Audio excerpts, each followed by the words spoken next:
Hey guys, Wasp here to do a review on my combloc helmets.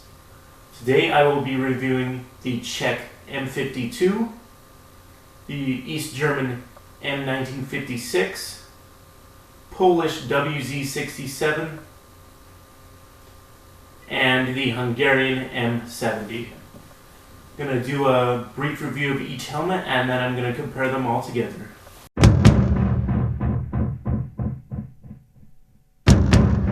Here we have the Czech M52 used by the militaries of Czechoslovakia for its introduction in 1952, presumably until the 1990s.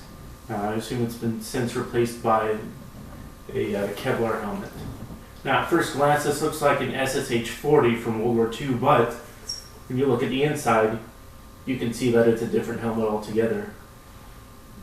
Now the thing with the Czechs, they like to do their own thing, so they took the basic SSH-40 profile and they put an 8-finger leather liner akin to the German M31 style in there, like the Stahlhelm. This is a lot more comfortable than the very crude Soviet style liners with the oilcloth pads, and it makes for a very comfortable and well-fitting helmet. Now the thing with this, and I assume it's just like the SSH-40, this is made of a very hard but thin gauge steel, which offers good protection. I've seen this thing tested against 357 Magnum and survive. But it makes the helmet sound like a bell whenever it's struck, which I can imagine led to all sorts of pranks inside the Czech military. And just if you got hit while wearing this thing by shrapnel, it would make a very, very uncomfortable and very, very loud noise, but this helmet would still do its job. So this helmet's extremely lightweight, but it's also extremely affordable. These helmets can be gotten for around 30 bucks with shipping. And if you can't afford Kevlar, these would be a pretty good thing to have around. Now, and the cool thing about this is that the Czechs used a version of the German rain camouflage, so I could get away with using a Czech helmet with some German wet gear. Let's go ahead and put it on. And I gotta tell you, this thing, like the SSH-40, it's very big, but it's also very comfortable. It's got this nice leather chin strap with a leather chin cup, and so this helmet gives it excellent protection to the head. But like I said, it's made of, the way that it's made of a relatively thin gauge steel, so when it's hit, it rings like a bell, but gives very good coverage, and it's very lightweight. And I believe mine might be a size, I think the date might be 1957. I don't know if you can see in there in the top. Let's see if it'll show up. There's the crossed swords, the Czech military. I believe this is a size 2 helmet, and the date is 57. It's either a date or that's the head circumference, I don't know. But overall, just very cool helmet, and definitely something to have in a collection. It's got a very nice profile. You can actually substitute this if you're doing a Soviet World War II kit, or if you're doing just a Soviet kit in general. You can substitute this for an SSH-40. So just very cool helmet.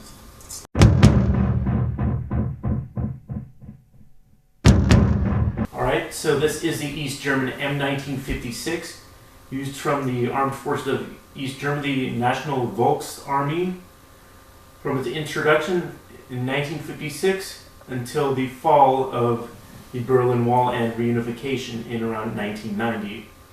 Now this helmet was introduced because East Germany wanted its own type of helmet. The traditional Stahlhelm was highly frowned upon, and this is actually a design that would have been implemented near the end of World War II to replace the M42 Stahlhelm.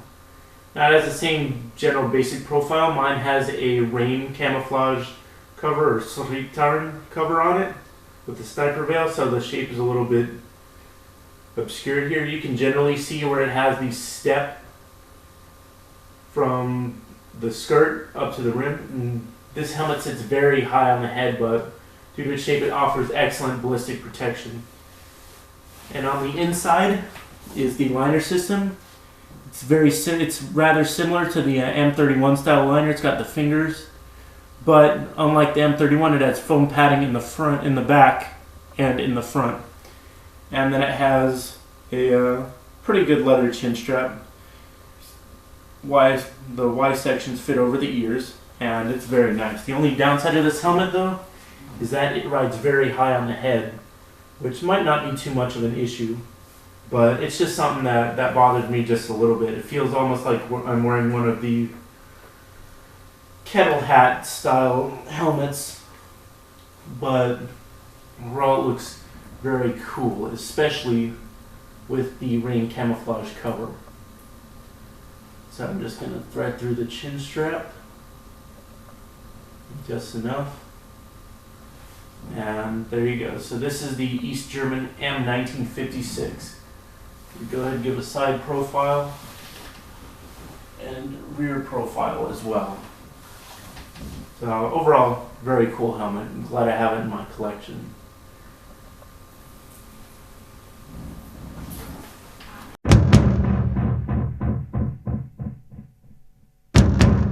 Now this is the Polish WZ-67 helmet, introduced by the Armed Forces of Poland in 1967 to replace the WZ-50. This is a helmet that I really like. It's very cool. This actually had a pretty lengthy service history, used from 1967 up until the mid-90s when Poland went to their Kevlar helmets. So now this helmet, it's a departure from the previous styles, the SSH-40 styles. Still, it's got its own Polish flair about it. Nice egg-shaped helmet with the Polish eagle on the front, and it's just a nice OD green. It's got a 6-finger leather liner, which is extremely comfortable. The leather is braced up against, there's foam rubber on the inside in 4 different sections, and then there's a foam rubber crown on the inside, which is secured on the top by a single slot head screw, and then the liner band and the chin straps are secured by 2 rivets on the side. Now this is an excellent helmet. It's made of very heavy gauge steel, and I can imagine this thing will be pretty tough. If you don't have Kevlar, I definitely recommend getting one of these. It'll be just as good for your budget. And these can be got for right around 35 bucks. So just incredibly awesome helmet. So let's just go ahead and put it on so I can talk about it some more. So it's got a great 6-finger leather liner. I've got mine in a size 57, which is actually my hat size. And this thing fits great. It sits right on the top of your head. Your head's nice and cushioned up against the leather liner. And this sits reasonably tight. And if you need to, there is a drawstring on the inside to adjust the helmet. This helmet has a nice egg-shaped reminiscent of the Soviet SSH-68, which is where they might have gotten their inspiration from. And this gives very good coverage on the sides and on the back. And this is definitely a cool range helmet, and I will be using it as such if I find a suitable outfit to wear it with. Most likely, if I ever get it, my Soviet Berezka camo, or maybe just do some solid OD green BDUs, but definitely a cool helmet to have, and it's very sturdy and very comfortable as well.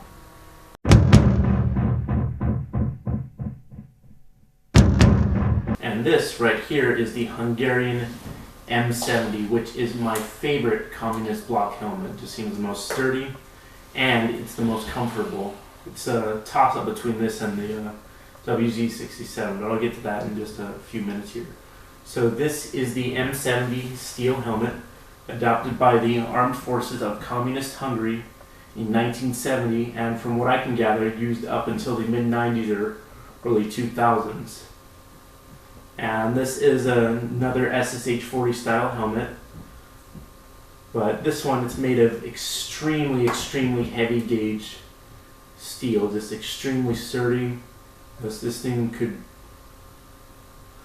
I don't know, this thing's just, I just love it. It's just so sturdy. It's not heavy, it's just solid. And what's cool about it, it's got this light green paint here, which is actually plasticized to defeat infrared sighting devices.